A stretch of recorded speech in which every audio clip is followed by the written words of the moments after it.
ورحمة الله وبركاته.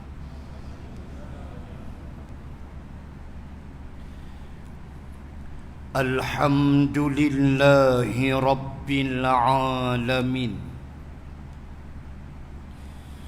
وبه نستعين على أمور الدنيا والدين. أشهد أن لا إله إلا الله وحده لا شريك له، وأشهد أن سيدنا محمدا عبده ورسوله. اللهم صل وسلم على رسول الله وعلى آله وصحبه أجمعين. سبحانك لا علم لنا إلا ما علمتنا، إنك أنت العليم الحكيم. بسم الله ما شاء الله، لا حول ولا قوة إلا بالله العلي العظيم. أما بعد، yang dimuliakan Tuan Imam, muslimin dan muslimat rahimakumullah. Bulan yang telah lalu kita telah pun selesai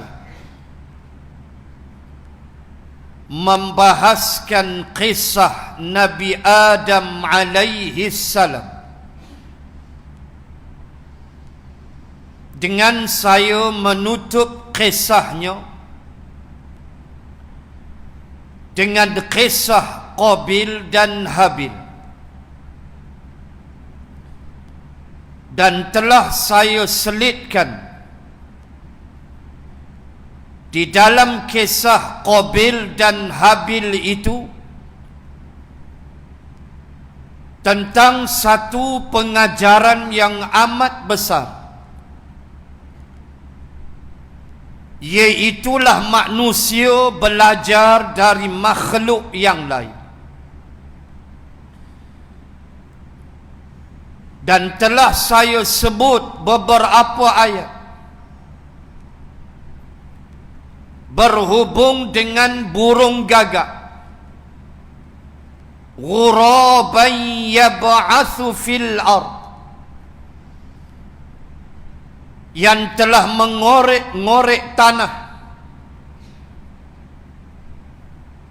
liyuriyahu, lalu nak tunjuk kepada dia, sawata akhi, kaifa yuwari sawata akhi, bagaimana Qabil nak selesaikan masalah Habil yang telah dibunuhnya. Maka kita diajar oleh Allah, burung gagak itulah yang ajar kita bagaimana menanam mayit sampailah ke hari ini. Yang ajar kita ialah burung gagak, dengan konsep belajar daripada alam ini, belajar daripada makhluk-makhluk Allah di sekeliling kita, yang telah meninggalkan banyak pengajaran. Kalau kita reti dan mengambil pengajaran daripada, maka selesai kisah Adam alaihi salam, bermula di dalam syurga sehingga turun ke bumi, menjalani kehidupan sebagai makhluk Allah di tempat baru namanya bumi, sehinggalah Adam menemui kewafatannya. Begitu juga Hawa alaihi wassalam. Maka malam ni kita sambung dengan membahaskan Nabi dan Rasul yang kedua, iaitulah Nabi Idris alaihi salam. Di mana kalaulah tuan-tuan muslimin dan muslimat menghadam Al-Quran, maka kita mendapati kisah Nabi Idris tak banyak disebut di dalam Al-Quran, walaupun dia termasuk 25 para rasul yang wajib kita imani dan wajib kita tahu. Tak banyak, tidak seperti rasul-rasul yang lain, terutama apabila kita memulakan dengan kisah Nabi Nuh alaihi salam. Start Nabi Nuh tu sampai Nabi Muhammad, kira 6 kali pilihan raya umum baru habis. Dia punya panjang dia tu. Muslimin dan muslimat, sebagai muqaddimah, maka ada 2 surah sahaja yang menceritakan tentang Nabi Idris alaihi salam dengan ayat yang simple dan ringkas. Pertama sekali suratul Anbiya pada ayat 85. Wa Ismail wa Idris wa Dzal Kifl kullum minas sabirin. Itu aja. Pertama sekali ayat 85 suratul Anbiya. Allah berfirman, wa Ismail dan Ismail, wa Idris dan Nabi Idris, wa Dzal Kifl dan Nabi Dzul Kifli, kullum minas sabirin, semua tu di kalangan orang-orang yang sabar. Baik. Kemudian satu surah lagi, yaitu surah Maryam alaihassalam.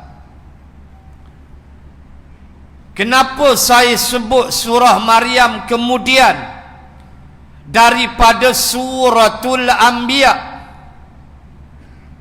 Patut saya sebut dululah surah Maryam, sebab surah Maryam dulu 19 Maryam, 20 Taha, 21 Al-Anbiya.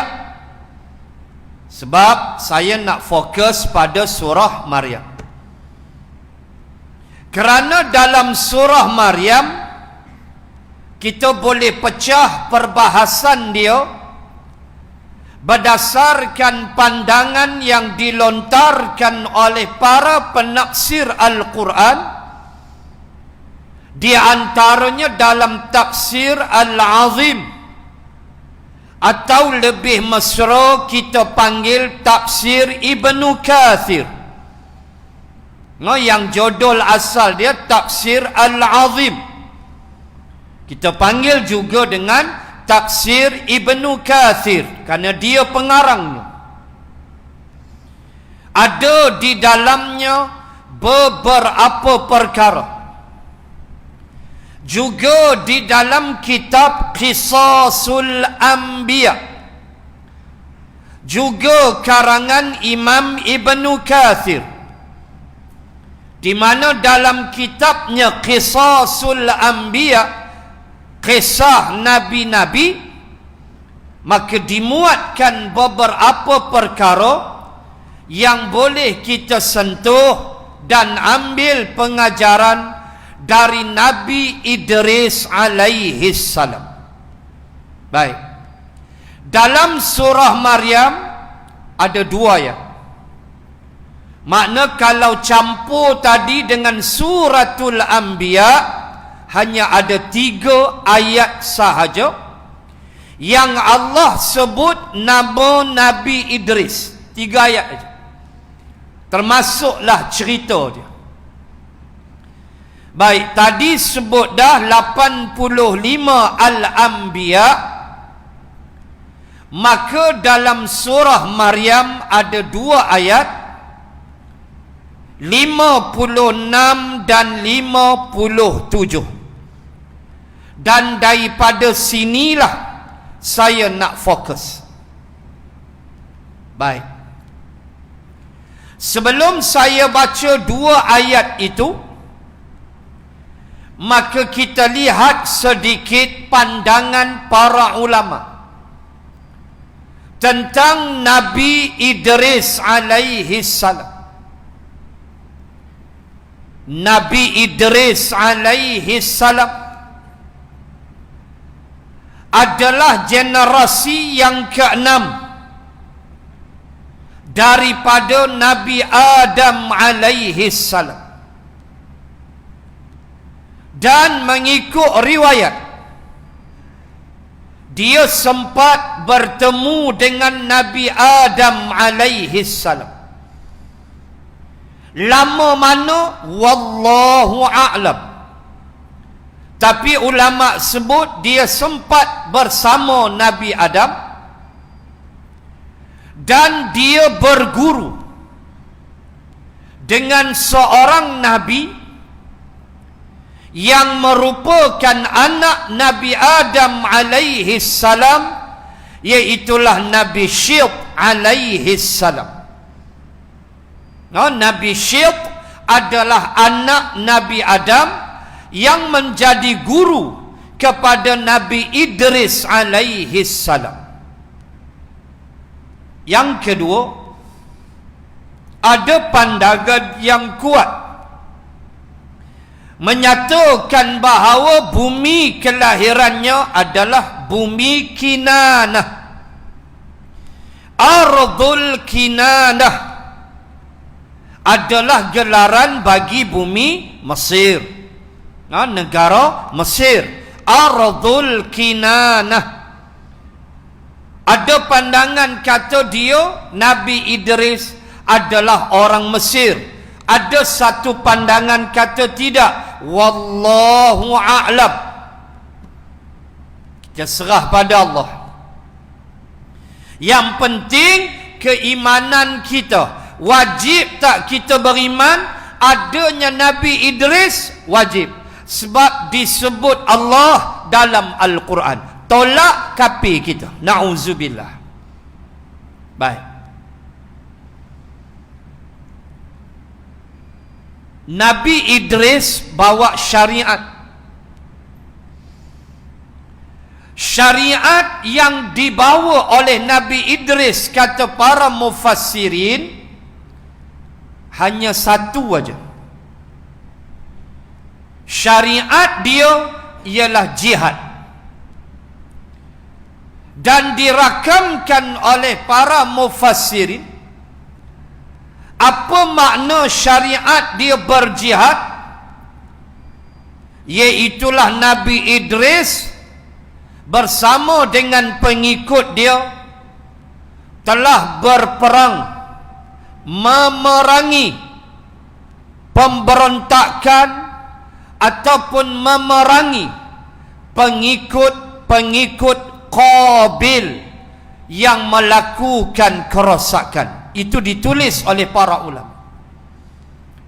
Itu aja syariat dia. Syariat dia ialah berjihad lawan pengikut Qabil. Kerana pengikut Qabil melakukan kerosakan sama macam bos dia Qabil yang telah membunuh Habil.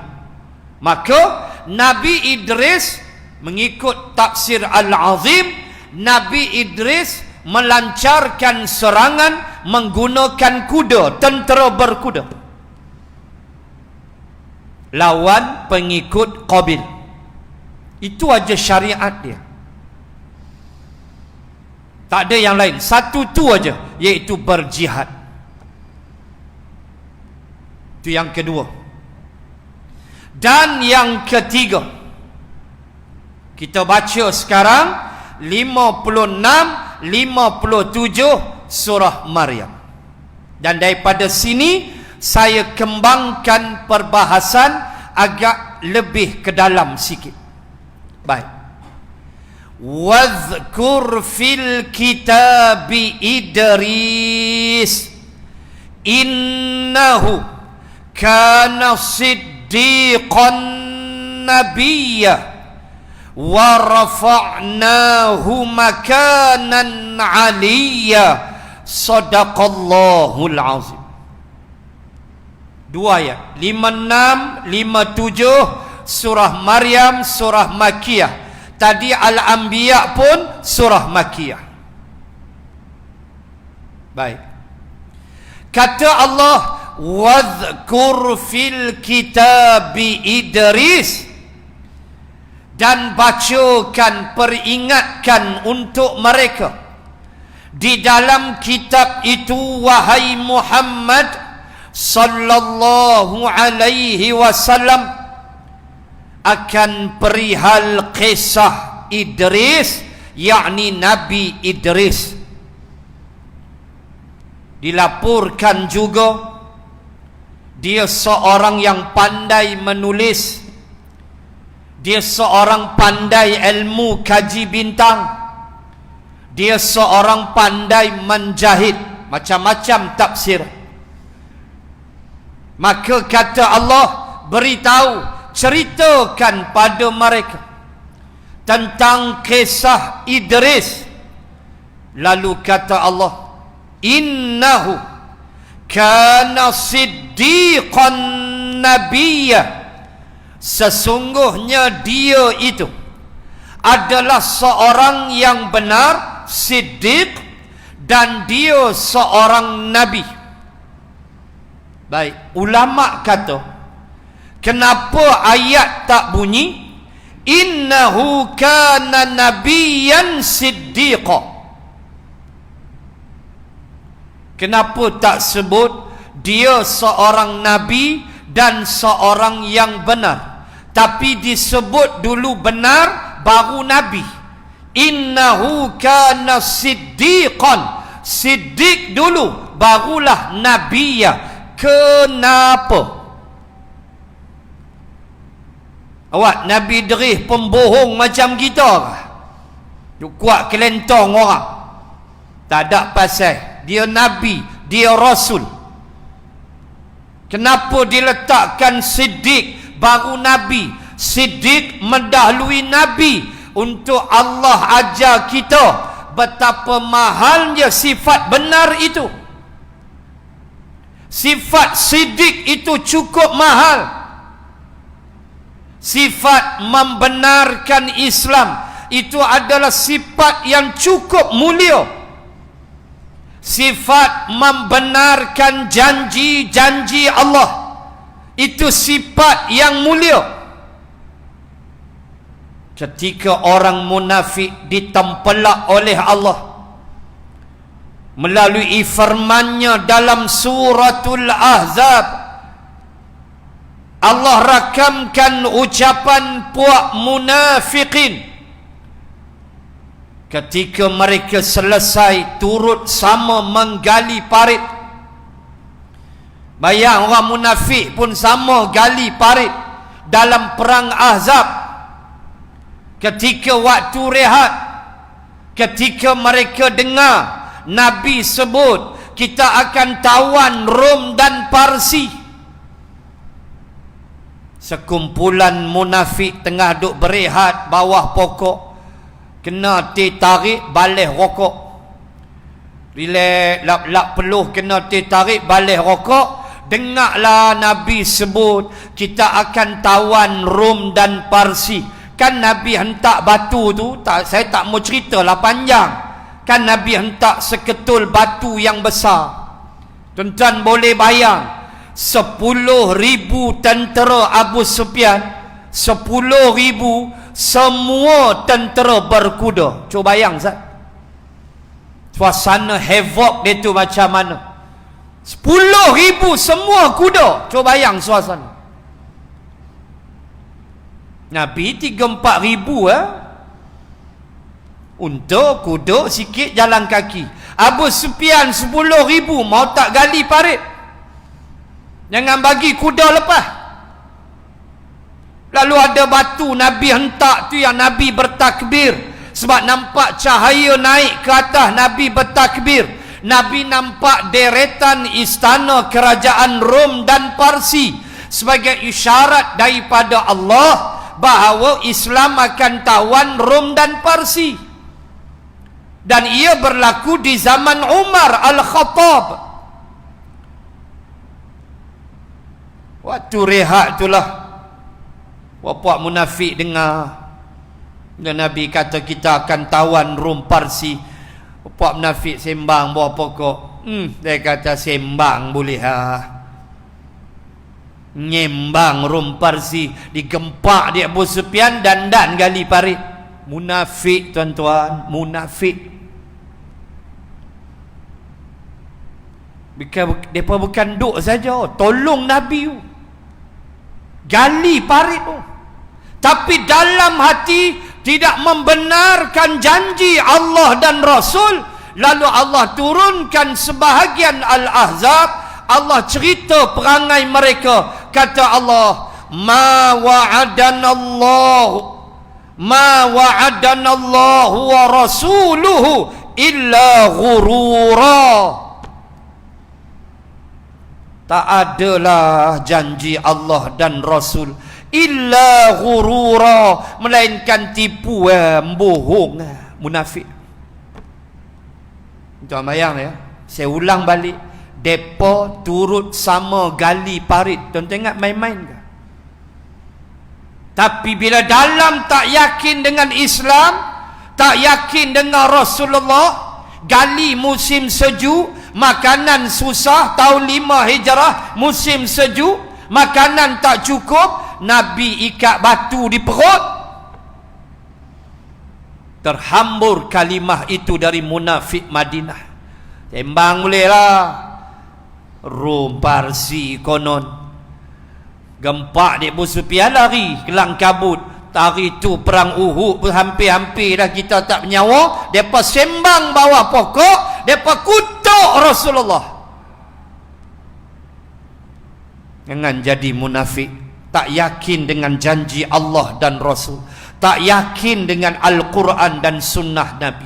Kita kena yakin sampai masanya Islam secara syumul akan berdaulat di bumi Malaysia ni. Yakinlah, sampai the time will come. Sabar. Siapa tak yakin, nifak duduk dalam hati. Percaya, tu sifat munafik. Adakah zaman Nabi? No, zaman Umar Al-Khattab. Bukan zaman Nabi, bukan zaman Abu Bakrin. Zaman Umar, Rom Parsi tumbang. Itu dia janji Allah. Hampa tak yakin, punah. Sembang bolehlah ulama Arab serban tinggi besar, apa pun tak boleh buat. Jangan. Yakin dengan janji Allah. Sampai masa boleh jadi kita dah duduk dalam tanah, anak cucu kita akan terima, insya-Allah. Pahala tetap mengalir bersama kita.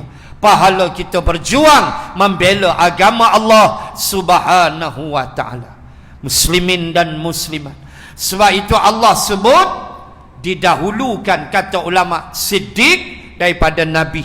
Makna nak sebut sifat benar tu amat penting. Sampai dalam Riyadhus Salihin Nabi bersabda sifat benar membawa ke syurga. Sifat benar tu bawa ke syurga. Sifat dusta bawa ke neraka. Na'udzubillah, kata Rasulullah. Maka sifat benar sifat yang amat istimewa. Sebab itu Abdullah bin Abi Quhafah radhiyallahu anhu, panggilan mesranya Abu Bakrin As-Siddiq radhiyallahu anhu. Dia seorang ya As-Siddiq. Karena hebatnya dia, ketika hampir seluruh musyrikin Makkah, orang-orang Makkah mendustakan Nabi dalam Isra dan Mi'raj, Abu Bakrin kata, ini orang lelaki ini, dia masuk bumi, dia keluar bumi, dia lepas ke langit, dia masuk langit, dia turun balik, aku percaya, tak ada aku ragu punya. As-Siddiq. Allahu Akbar. Baik itu Allah sebut dulu Siddiqan Nabiyah, karena sifat benar itu mulia dan membawa ke syurga Allah Subhanahu wa ta'ala. Kemudian Allah sebut ayat 57, wa rafa'nahu makanan 'aliyya, dan kami, kata Allah, wa rafa'nahu, rafa'na dia jadi fi'lun madhi, dia jadi dhamir munfasil, dia jadi dhamir munfasil, dia jadi al-madhi, dia jadi fi'lun madhi past tense. Rafa'na, kami telah angkat. Rafa'a, rafa'a makna angkat, bagi tinggi, bagi tinggi. Seperti ayat wa idh yarfa'u Ibrahimul qawa'ida minal baiti wa Ismail. 127 Al-Baqarah. Nak bagi faham rafa'ah. 127 Al-Baqarah. Wa idh yarfa'u, yarfa'u, ya ra fa ain, ya tu dhamir lah, ganti nama Nabi Ibrahim. Yarfa, dia, ya apa dia buat? Yarfa, dia angkat. Wa idh yarfa'u Ibrahim al-qawa'id minal baiti, Nabi Ibrahim telah mengangkat, bagi tinggi Kaabah tu daripada mana? Allah sebut qawa'id. Qawa'id makna foundation, asas. Wa idh yarfa'u Ibrahimul qawa'ida minal baiti, qawa'ida minal baiti. Baiti itu rumah Kaabah, tapi Allah sebut qawa'id, makna daripada bawah, foundation. Kaabah waktu tu square aja, tak tinggi lagi. So Nabi Ibrahim yarfa, bagi tinggi. Itu makna yarfa. Itu makna rafa'a. Rafa'as sama, Allah angkat langit, duk tinggi atas. Baik, faham yang tu? Patah balik ayat 57 tadi daripada surah Maryam, kata Allah wa rafa'nahu, dan kami, na makna nahnu, Allah, kami, wa rafa'na, dan kami telah angkat. Rafa' apa? Angkat, bagi tinggi. Jadi saya sebut apa makna dia dengan tafsiran Ibnu Abbas dan Imam Mujahid. Wa rafa'nahu, hu tu Nabi Idris, ganti nama, dhamir. Wa rafa'nahu, na tu Allah, kami, hu tu Nabi Idris. wa rafa'nahu, dan kami telah angkat dia. Dia makna Nabi Idris. Angkat ke mana? Makanan. Bila kita belajar Arab, guru Arab saya, moga Allah rahmati dia, Syekh Badaruddin, bukan bekas Datuk Mufti dah, nama sama. Saya belajar Arab tahun berapa? 93, lama dah belajar Arab. Syekh Badaruddin, bila kita belajar Arab, ada satu isim kita belajar, dia panggil isim makan. Isim makan. Melayu kalau isim makannya isim syuru, dia kira makan lah. Makan makna tempat. Saya tanya tuan-tuan, aina taskun? Saya tanya, aina taskun? Tuan kena jawab, askunu fi Padang Serai. Aina taskun? Sakana. Aina taskun? Makan. Aina taskun? Hang tinggal di mana? Askunu fi Padang Serai. Oh, saya tinggal di Padang Serai. Bila kata isim makan, makan makna apa? Tempat. Isim makan apa? Restoran. Isim makan bukan pasal restoran tu makan. Tempat-tempat, mat'am. Arab kata mat'am, restoran. Mat'am, tempat makan. Masyrab, tempat minum. Apa sajalah tempat isim makan lah. Rumah, pejabat. Dia panggil isim makan. Bukan makan ni, no? Makan. Makan makna tempat. Baik. Patah balik ayat 57 surah Maryam. Wa rafa'nahu makanan. Kami telah angkat. Angkat tadi apa dia? Angkat bagi tinggi. Angkat ke tempat yang tinggi. Makanan ke suatu tempat. Habaq pula lagi. Aliyah. Oh, tak faham lagi saja.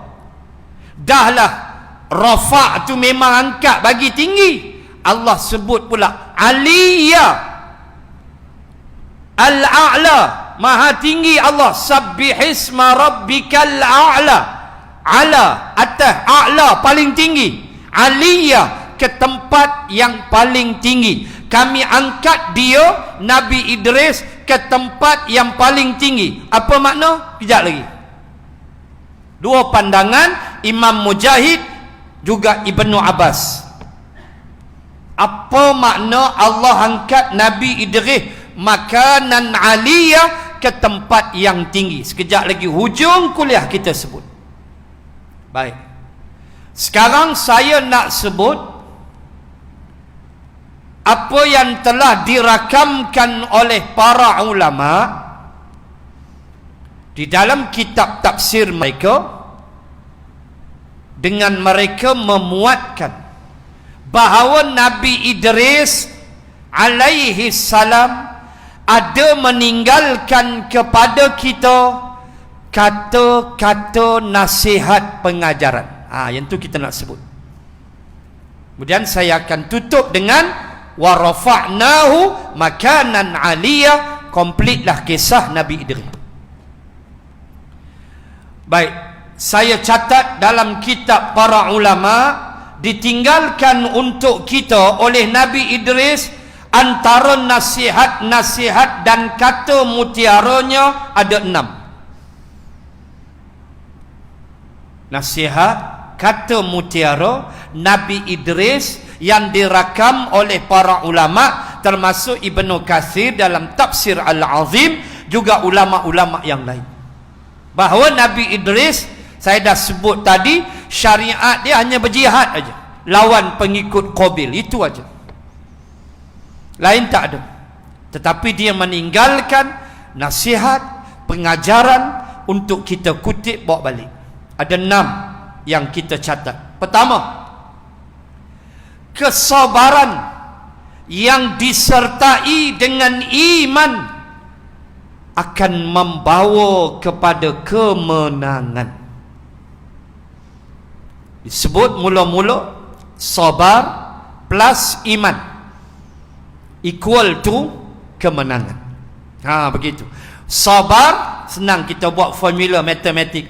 Sabar plus iman equal to menang, kemenangan. Kan kita sekolah kan selalu kita main formula macam nak mudah ingat.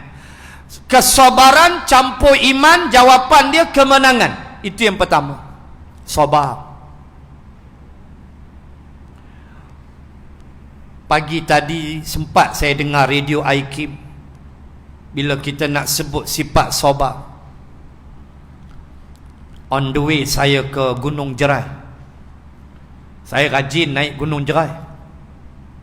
Rajin 14 km daripada bawah. Saya rajin, tapi dengan kereta lah. Hampa dengar habis dulu aku cakap. Dengan kereta. Seminggu sekali naiklah dengan kereta sampai atas, kira kita ambil udara fresh lah. Tu lah. Memang pure punya, fresh habis. Tambah hari ni orang kerja memang tak ada orang. Parking kereta kat bawah, jalan kaki naik atas. Bukan bawah, hak dekat kaki Gunung Jerai tu, hak tu nak mampu. Sampai puncak lah, kat tepi signboard Telaga Tok Syekh tu. Parking situ, jalan kaki sikit, naik bukit, sampai Pak Gad tu. Sampai Pak Gad tahan. Baru sampai ke, kata Pak Gad? Kata ya. Minta maaf no, masuk RM1. Kena bayar, dulu tak ada. Dulu masuk kereta RM3 parking. Lah kita jalan kaki pun RM1. Saya kata dalam hati, tak apa aku bayar, sebab perintah aku bayar. Tak ada masalah. Bayarlah RM1. Kita pun masuk, dengan orang perempuan masuk RM2.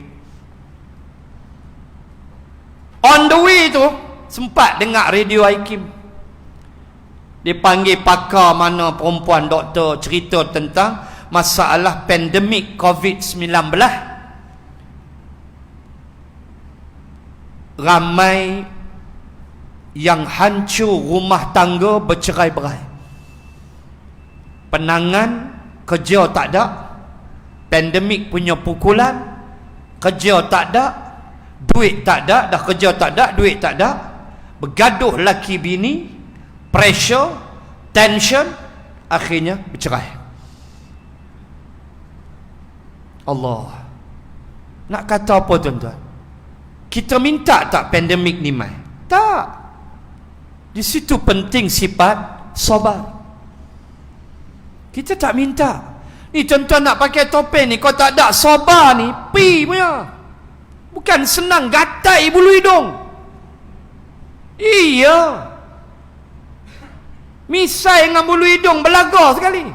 Janggut pula pakai topeng, janggut naik ke atas, dia lagi gatai. Sabar. Lepas tu yang paling saya tertarik, saya dengar tadi, bagus doktor tu, daripada Hospital Permai Johor Bahru, ni pakar psikologi. Hospital Permai kan hospital orang gila, so dia pakar psikologi, memang kena lah. Yang paling syok dia sebut apa? Ada orang yang dia ni tak putus ke masjid solat berjamaah. Dia sebut tak putus setiap waktu masjid. Tiba-tiba masjid ditutup kerana pandemik. Dia hurai yang tu. Dia kata silat-silat golongan ni akan kena tension, depres, sebab tak boleh ke masjid. Oh, pukul you atas kepala kita. Kita pun hampir tension PKP dulu. Tutup masjid, kita punya tension. Semayang di rumah tuan-tuan, apa nikmat? Abang Nabi suruh semayang sunat di rumah. Semayang waktu masjid ni kita jantan ni.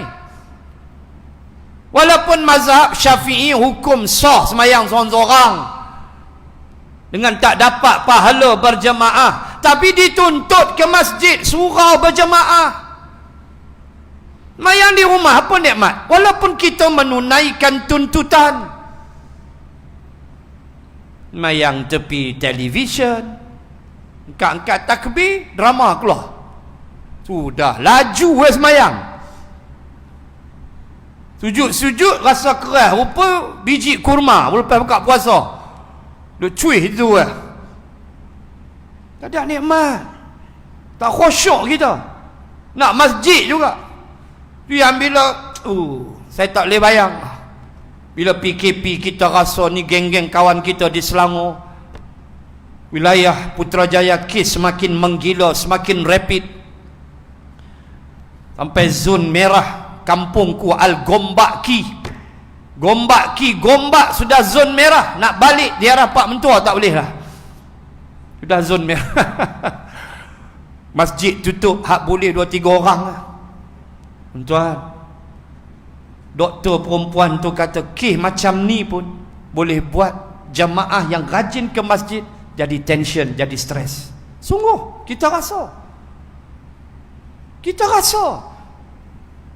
Maka dia kata tak ada ubat melainkan bertenang, berfikiran positif, kata dia, bersabar, berfikiran positif bahawa kita mesti patuh pada arahan ulil amri. Dia huraian tu. Walaupun kita tak minta, kita tak hendak, benda tu memang kita tak minta dan ia berlaku, maka kita kena kawal diri kita, kata dia, dengan sifat sabar. Sabarlah. Pakai topeng, bawa sejadah, apa semua, sabar. Janji kita boleh semayang di masjid. Tulis nama, jangan tak tulis. Scan, ikut SOP, insya-Allah. Takat di Kedah hari ni alhamdulillah lah, hanya tempat-tempat tertentu saja. Belah penjara lain alhamdulillah duk isap okok relax ya.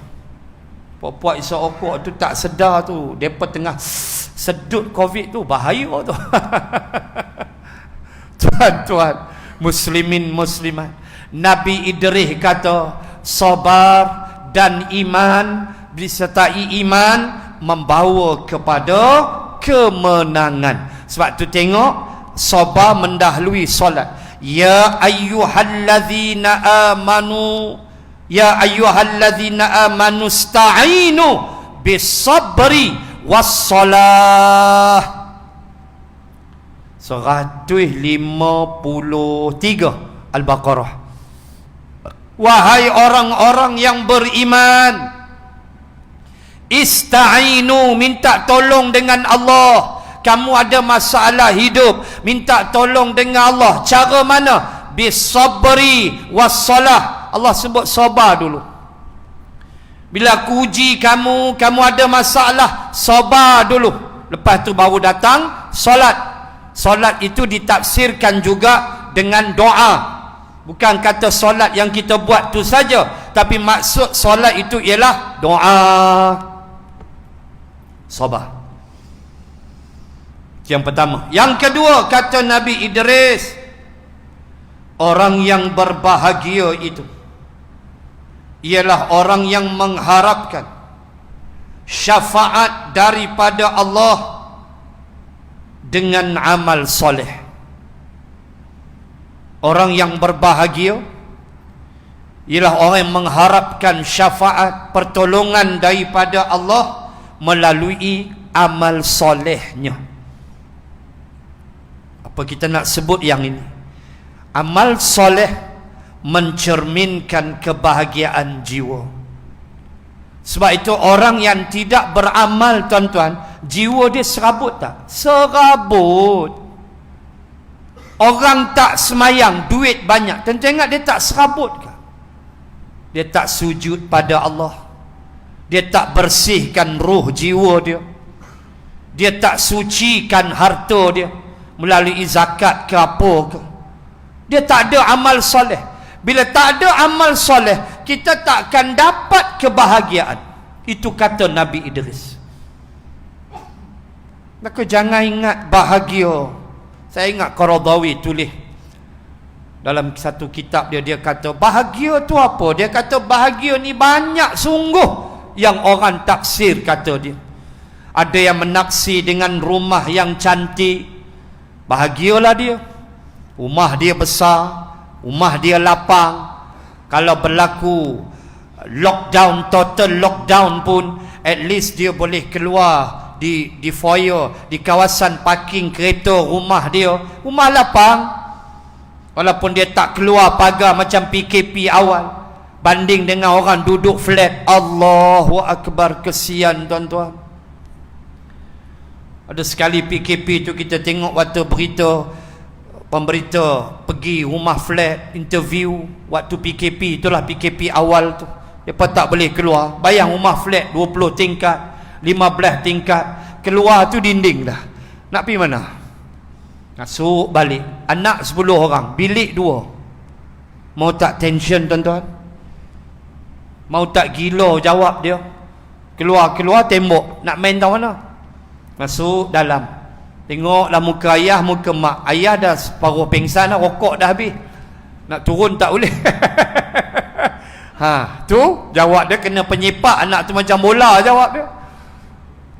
Oh, aku tak apa, rumah aku besar, mewah, boleh keluar tepi side semua ada, corner lot, rumah besar. Tuan, ada orang fikir bahagia macam tu.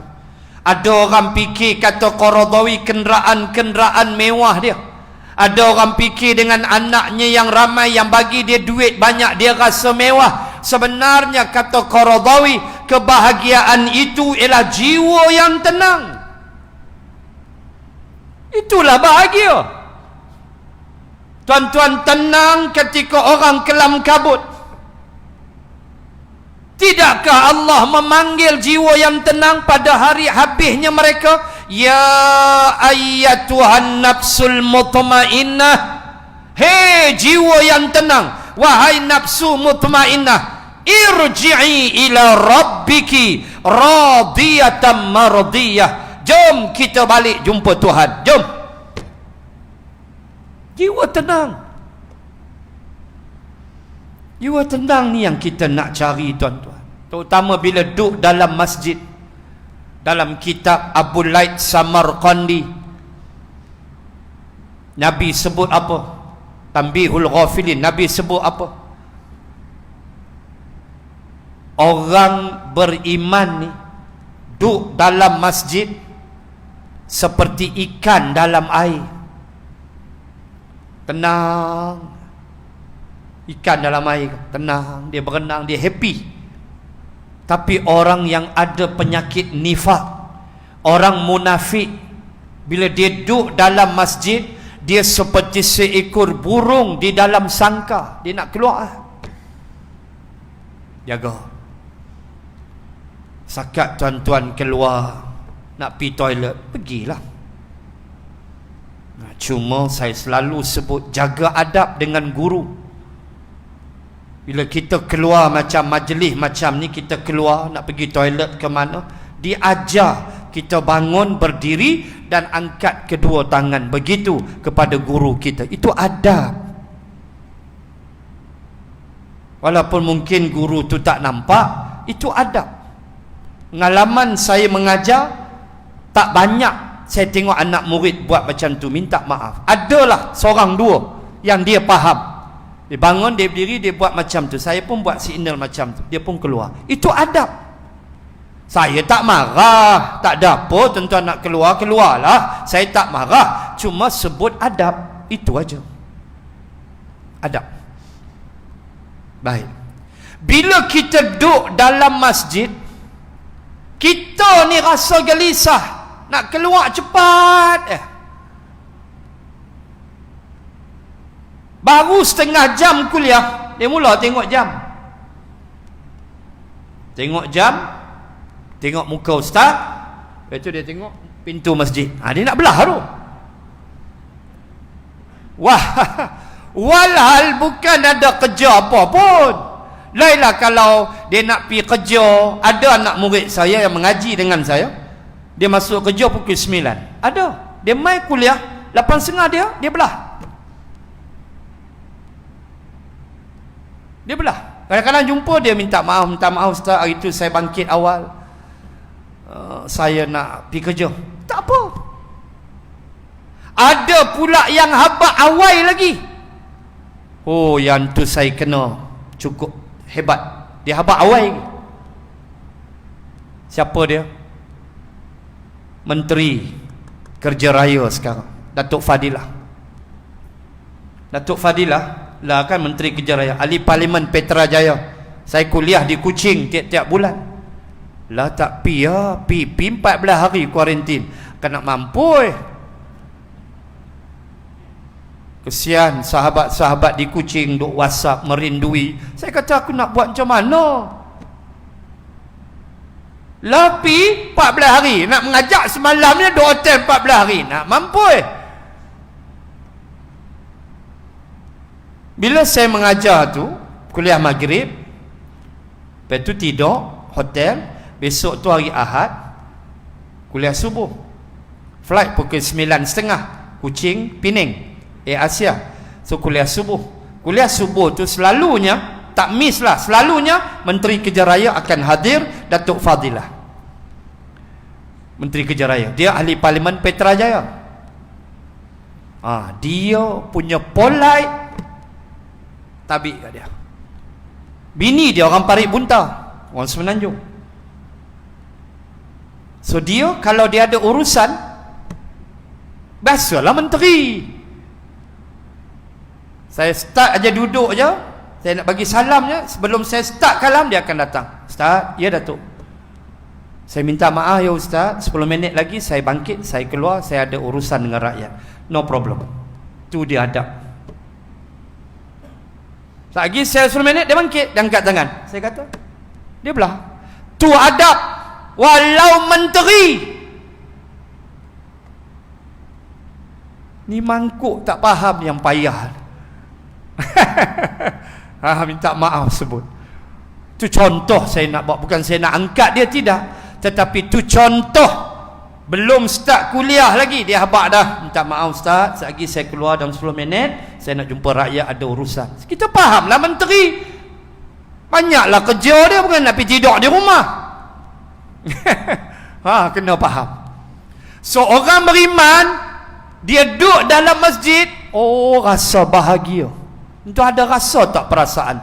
Ada rasa seronok tak kalau pergi solat berjemaah? Tak sabar-sabar nak pergi masjid? Ada tak rasa perasaan seronok? Ada yang tu. Angkat 2 jari. Mai kuliah tak sabar, lambat sangat maghrib ni. Daripada pagi tadi awak lambat maghrib ni. Rokok 60 batang lah, tak maghrib ni. Tunggulah saat matahari tak terbenam. Dia main-main duduk, jiwa dia seronok. Nah, dalam Tanbihul Ghafilin sebut, siapa yang duduk masjid macam ikan dalam air, tenang, seronok, itu orang beriman. Siapa yang duduk dalam masjid rasa gelisah macam burung dalam sangka, itu orang munafik. Saya ulang balik, tuan-tuan nak keluar pergi toilet, pergilah, jangan ditahan-tahan pula kencing tu. Lain pula penyakit, batu karang pula. Dah ustaz habaq lagu tu, tahan pi lah, tu nama dia bodoh. Janganlah menahan-nahan kencing, jahanam prostat kita tu. Kita lelaki dah lah kerap kena kanser prostat, jangan cari pasal tuan-tuan. Tambah yang 50 and above, tambah yang seokuat-kuat lagi cepat kena. Yang tu aku tambah, dia tak habaq lagu tu. Jaga. Jangan kita salah tafsir pula. Nak pergi toilet, pergilah, tak ada masalah. Cuma kita sebut jiwanya begitu. Maka tenang, nak bahagia, kata Nabi Idris, amal soleh. 2, 3, jangan bersumpah dengan sumpah dusta. Bersumpah ni mudah, tapi sumpah penipu, tipu orang, terutama dalam mahkamah. Jangan sumpah dusta. Nanti orang bersalah, orang tak bersalah jadi bersalah disebabkan pembohongan kita. 3, 4, penuhilah mulut-mulutmu dengan ucapan syukur dan pujian kepada Allah. Jangan kita lokik nak berzikir, tak ada kerja di rumah selawat atas Rasulullah. Tuan-tuan colong fikir, saya selalu sebut paling tak ada 100 kali Allahumma salli ala Sayyidina Muhammad wa ala ali Sayyidina Muhammad. 100 kali paling tak ada. Tuan-tuan fikir, kita sebut nama lelaki manusia yang Allah paling sayang. Cuba bayang sekejap. Kita sebut nama lelaki yang Allah paling kasih. Macam mana agak-agak Allah dengan kita? Kita sebut nama kekasih dia. Jangan lokik selawat 100 kali. Kok nak panjang-panjang selawat tafrijiyah, hantam. Nak selawat fatih, bubuh. Nak selawat seringkas itu, Allahumma salli ala Sayyidina Muhammad wa ala ali Sayyidina Muhammad. Keluarga Nabi jangan lupa. Masuk yang ke 100, Allahumma salli ala Sayyidina Muhammad wa ala alihi wa sahbihi wa barik wa sallim. Tutup dengan sahabat. Macam tu 100 kali jadilah. Penuhi lidah kita, mulut kita dengan zikir. Zikir dapat pahala. Imam Ghazali kata, orang yang berzikir tetap dapat pahala walaupun dia lalai. Contoh, subhanallah, subhanallah, subhanallah, subhanallah, dia tengok cicak bergaduh. Subhanallah, subhanallah, dia senyum sebab cicak tengah bergaduh. Yang ni subhanallah, subhanallah, subhanallah, boom, jatuh cicak, kalah. Kan? Jatuh cicak, dia pun kata kalah. Subhanallah, subhanallah. Dia dapat pahala tak? Dapat, kerana lafaz subhanallah walaupun dia tengok cicak bergaduh, kata Imam Ghazali. Tu untung zikir. Walau kita lalai kepala tak ke mana, tapi mulut duk sebut, dapat pahala menyebut. Kalau dengan hati sekali, lagilah sempoi. Begitu. So, kata Nabi Idris, basahkan lidahmu, banyakkan zikir, dan ucapkan pujian syukur kepada Allah atas segala nikmat. 4. 5. Jangan kamu iri hati dan hasad. Iri hati, hasad, dengki samalah. Kepada orang yang bernasib baik. Jangan ada sifat iri hati, tengok rezeki orang lebih. Jangan. Sebab Allah dia dah tentu dah rezeki masing-masing. Di Lauh Mahfuz tulis siap dah rezeki kita. Allah tentukan. Maka kita kena ambil lah, kita menjalankan qada dan qadar Allah. Allah dah tentu dah kita hidup ni menjalankan qada dan qadar dia. Termasuklah rezeki sekali. So jangan cemburu kat orang. Jangan jealous. Jangan cemburu, jealous, jangan. Sebab masing-masing Allah dah tentukan. Kenapa? Sebab bila kita hasad dengan orang yang lebih daripada kita, bermakna kita bukan canon ke dia tu, canon ke Allah. Sebab Allah yang bagi.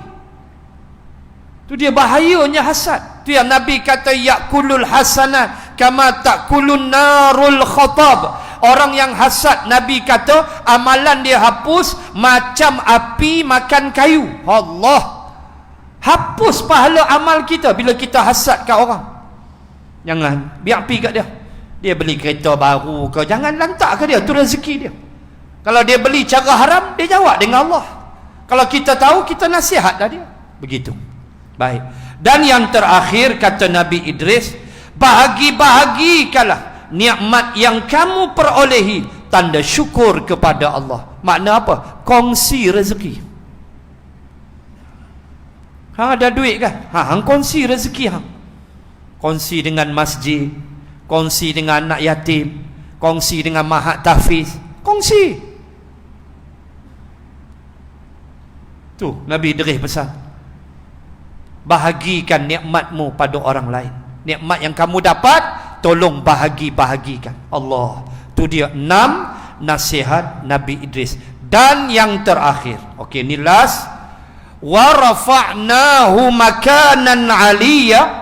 Apa makna? Allah angkat dia ke tempat yang tinggi. Maka saya ambil 2 pandangan Imam Mujahid dan Ibnu Abbas.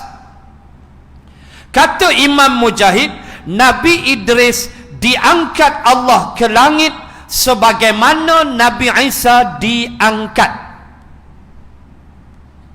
Nabi Idris diangkat Allah ke langit sebagaimana Allah angkat Nabi Isa. Itu pandangan Imam Mujahid. Pandangan Ibnu Abbas radhiyallahu anhuma bahawa Nabi Idris diangkat ke langit yang keenam, kemudian meninggal di sana. Ini pandangan Ibnu Abbas. Wallahu a'lam. Ini pandangan sahaja. Ibnu Abbas, sepupu Nabi, penaksir Al-Quran yang paling hebat.